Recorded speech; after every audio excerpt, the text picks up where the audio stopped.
When it came to drug kingpins like Pablo Escobar, they had one way of making sure that nobody cheated or narked on him: the Columbian necktie. No one would doubt that some horrific murders have happened during the endless battle that is the war on drugs. We all know about those terrible videos that gangs have posted online, with men kneeling on the ground before being executed. You've likely heard of a victim in the Mexican cartel wars that ended up in pieces, and his face sent as a warning gift to another cartel attached to a football. You might have even heard of Enrique Kiki Carmena Salazar, an FBI agent who was tortured and killed, and it goes without saying that the infamous shower scene in the movie Scarface was inspired by the acts of the Medellin cartel. So if you're familiar with what we've just said, you'll know that literally anything goes in the drug war. It's all very gruesome, and bad things definitely happened. But the Columbian necktie is a different kind of beast. The question is, how many stories that refer to it are true? Was it really exported to the USA? Where did it even come from? The obvious answer to the last question is, of course, Colombia. But head over there and it's likely many people have not heard of it. They'll probably laugh at you and tell you that you've watched too many movies. It's real. Its origins are from a terrible period in Colombian history. So terrible, this civil war is called La Violencia, the violence. This period ran from 1948 to 1958. In short, it was a bloody feud between liberals and conservatives. Around 200,000 died, which was close to 2% of the entire nation. Most of these victims and the killers lived in the countryside. Looking at descriptions of what happened during that decade, you can read things such as brutal inhumanity and extreme cruelty and spectacular violence. The acts of violence became more savage as time went on, with each side up in the ante after seeing what the other side had done. People were crucified, hanged, and even quartered in the style of medieval Europeans. The message was, this is what you'll get if you mess with us. We have a name for this: psychological warfare. In a paper written for the Columbia Journal, the psychological warfare that happened during these bloody years is discussed. The author wrote, "The foremost purpose of killings and massacres is to send a sharp message to survivors, relatives, acquaintances, neighbors, even entire villages, that the armed actors can and quite possibly will strike with unrestrained severity. Sometimes it's not always how the victim or victims were killed, but what they looked like when their bodies were discovered. The grislier the murder scene, the more significant statement was made." It was back in the day in England, when after someone had been hanged, drawn, and quartered, their head or other body parts would be displayed for the public to see. In this case, the authorities made the statement.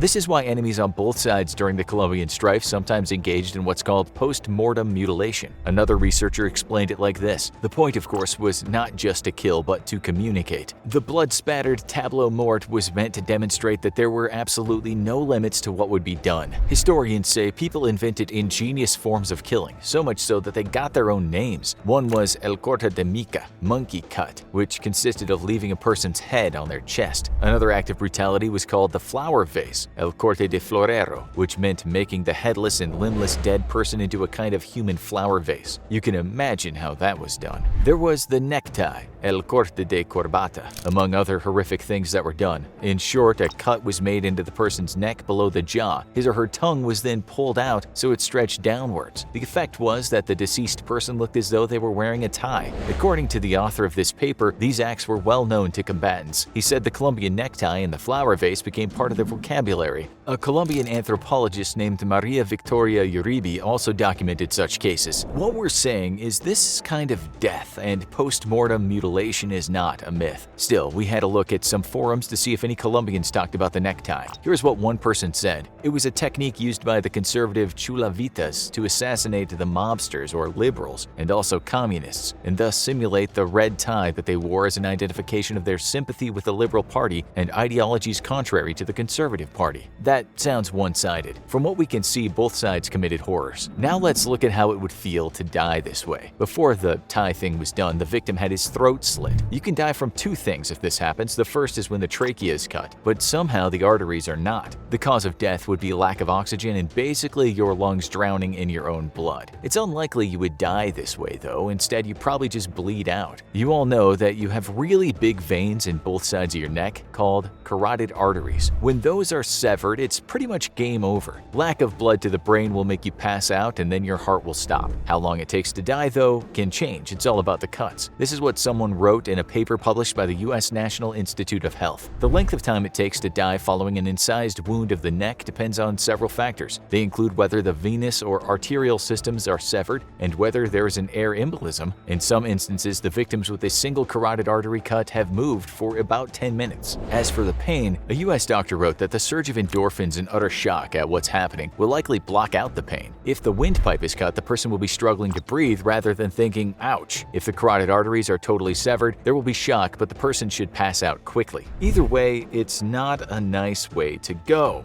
But it would be a better way to die if the cut went right through the main arteries. It would be over in seconds. A shabby cutting technique would prolong the torture. So it looks as though this was indeed a thing back in those days, but what about more recent times? We found an article written in Spanish, and since this writer's Spanish is about good enough to order a beer and ask for directions, he used an online translation tool. The necktie was written as corbata colombiana, but we're sure that it's the same as el corte de corbata. The article explains that in 2009 in Ayacucho, Buenos Aires province, Argentina, police discovered a murder scene in a hotel. The article said he had a cut in his throat with the extraction of his tongue, according to the DDI of that town, who reported to the person in charge of the investigation. After 2 months, police identified the victim as Ivan Andres Teles, a man with links to drug trafficking. Besides that case, we can't find any more recent cases, although we read a translated news story which said a person had been fined for threatening to give someone a Colombian necktie. That happened in Spain in 2017, and the fine was 180 euros. Okay, so now let's move over to the USA, where on occasions the media has talked about this vile act. In 1995, the AP News published the headline, "Colombian Necktie, a grisly fate for drug snitches." This was the first paragraph. In Colombia's drug underworld of the 1980s, snitches met with a gruesome fate. Their throats were slashed and their tongues pulled out through the wounds, according to the Drug Enforcement Administration.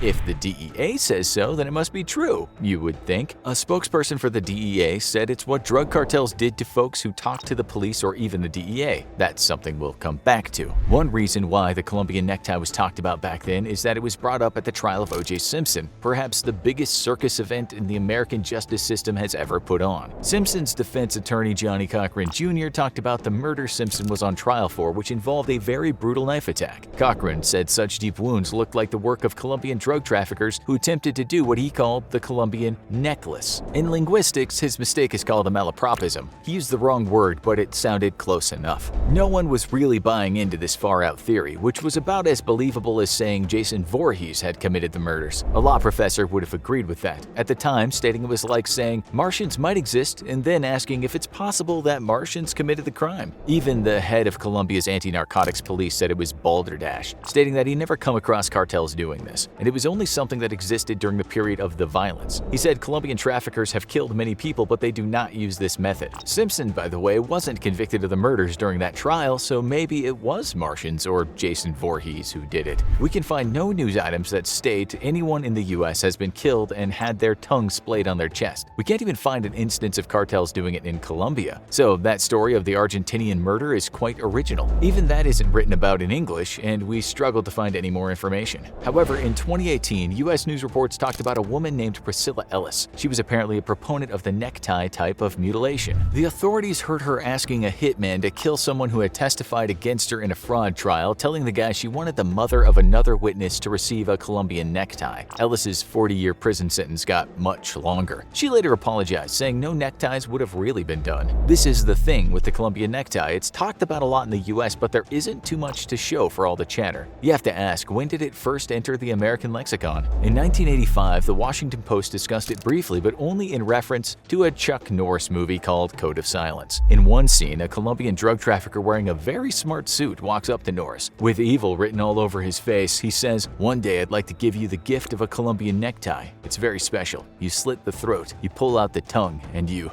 will look beautiful." Norris doesn't look fazed at all, and smiling, he replies with his typical bravado, "Why don't you give it to me right now?" Suffice to say, he kicks everyone's behinds in the end. So, movies like that, plus the O.J. Simpson thing, put the word on the street that gangs were doing this kind of thing, but from what we can see, they didn't. As far as organized crime is concerned, Colombian neckties are apocryphal. Now you need to watch Scientists Agree This is the Worst Way to Die, or have a look at this.